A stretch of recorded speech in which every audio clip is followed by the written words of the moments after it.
Hey guys, my name is Anshuman Singh and I am one of the co-founders at InterviewBit and Scalar Academy. I wanted to do a video to explain what we do and why we do what we do at Scalar Academy. But before that, I just want to give a little bit of my personal introduction. I've just been a programmer like most of you guys. I graduated from IIT Hyderabad in 2010.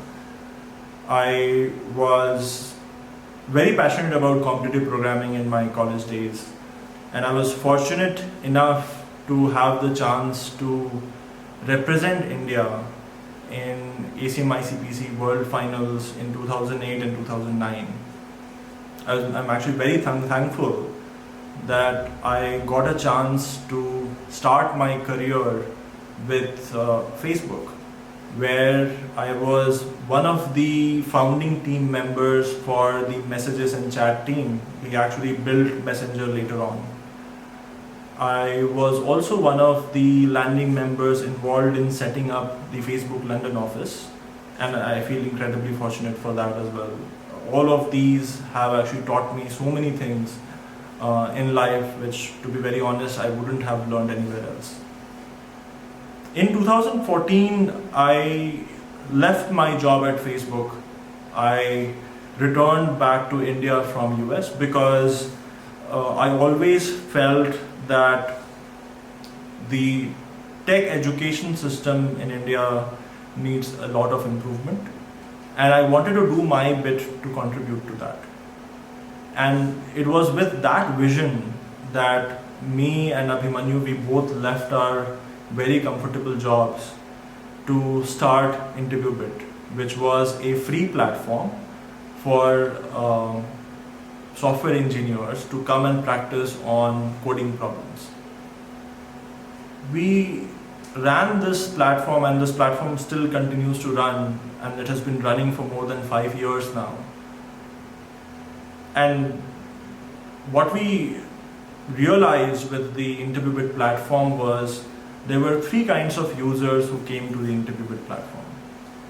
There were a lot of really good coders who would come from tier 1, tier 2 institutes, who would be able to make the best use of the platform to learn, and then companies would be very happy interviewing them, and they would end up achieving really great career outcomes.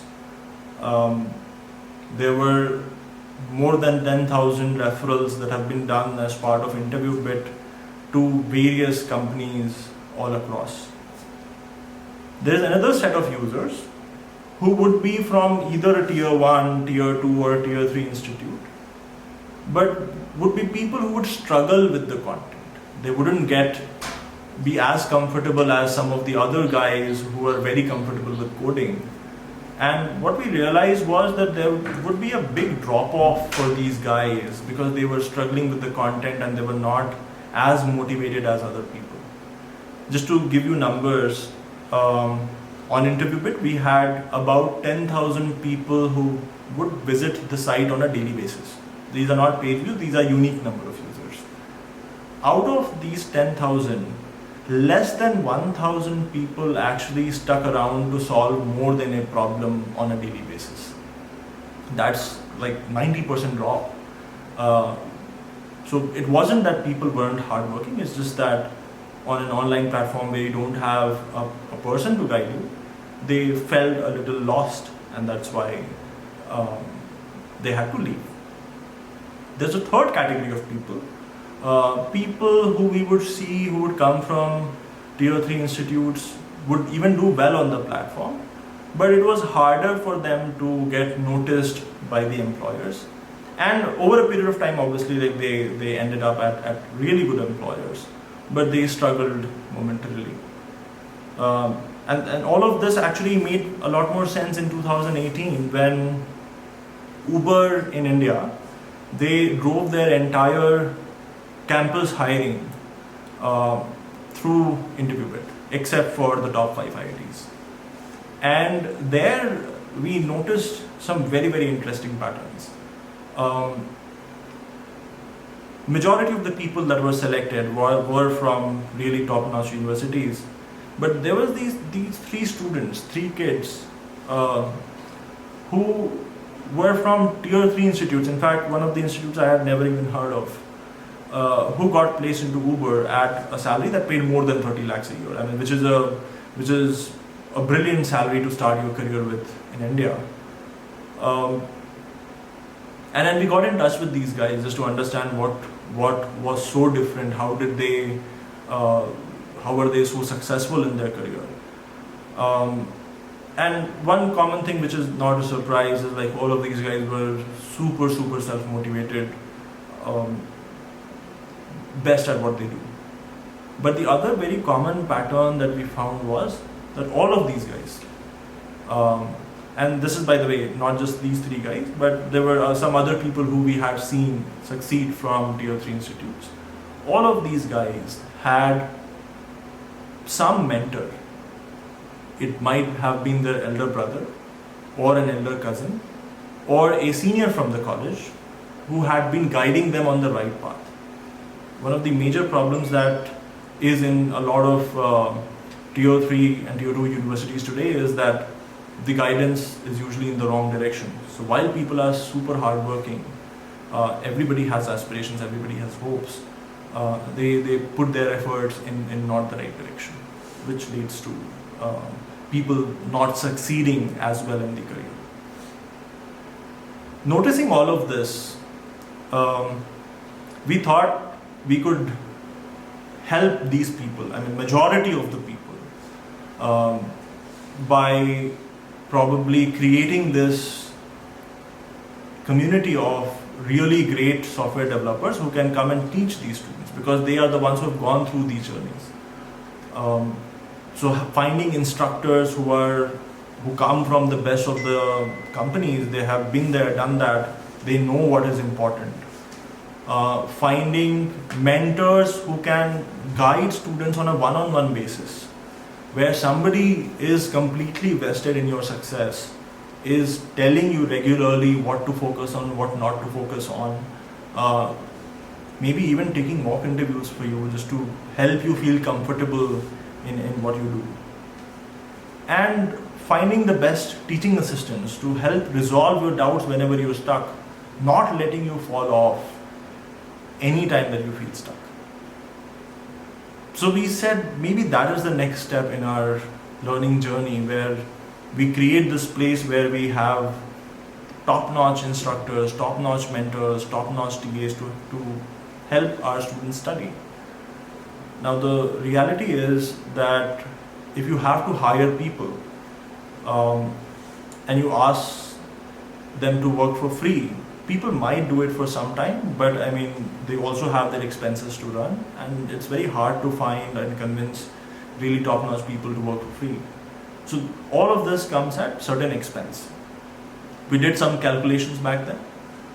We figured out that if we were to do something like this for a period of at least 6 months, because we felt that if you have to make a real difference to somebody's education, it takes at least 6 months, if not more, then it would cost us somewhere around 1 lakh per student, which is roughly about $1,500 per student.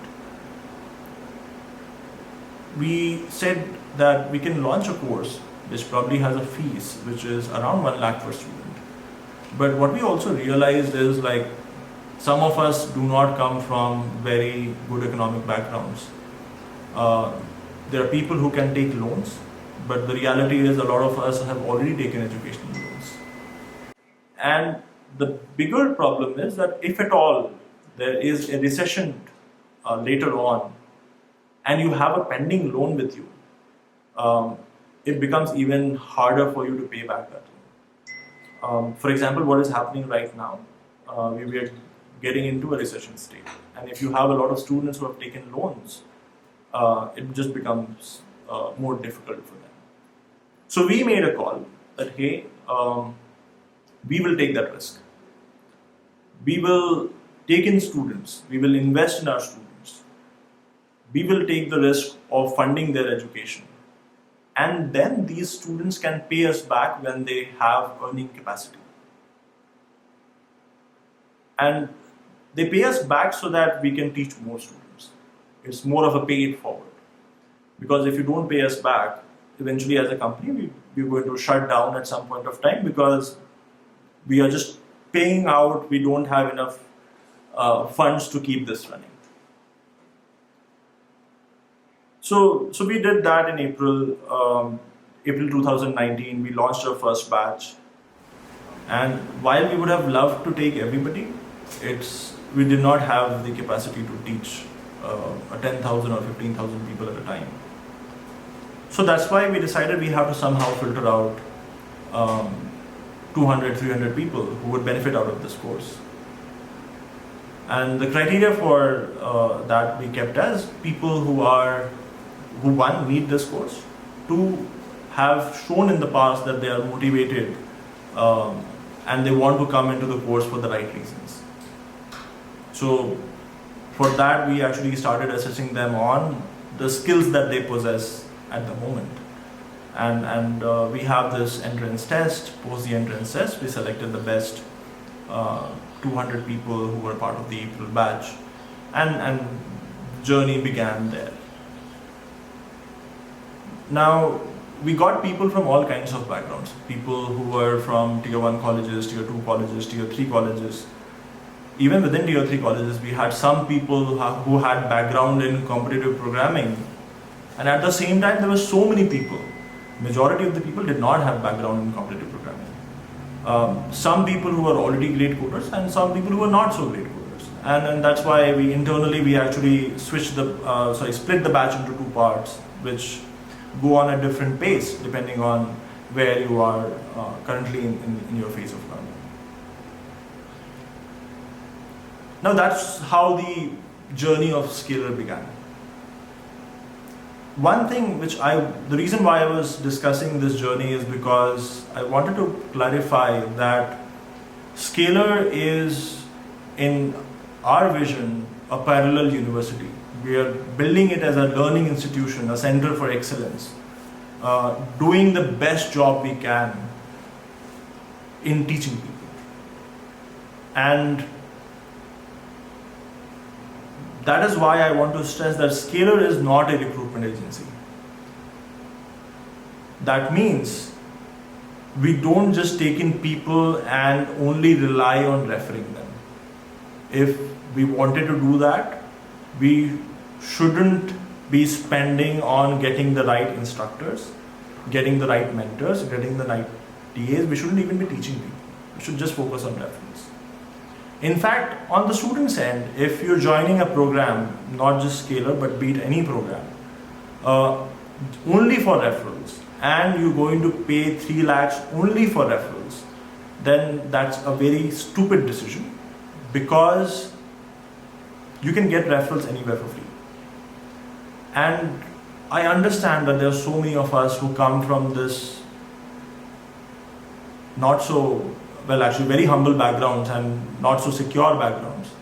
And there are certain decisions that are driven by insecurity.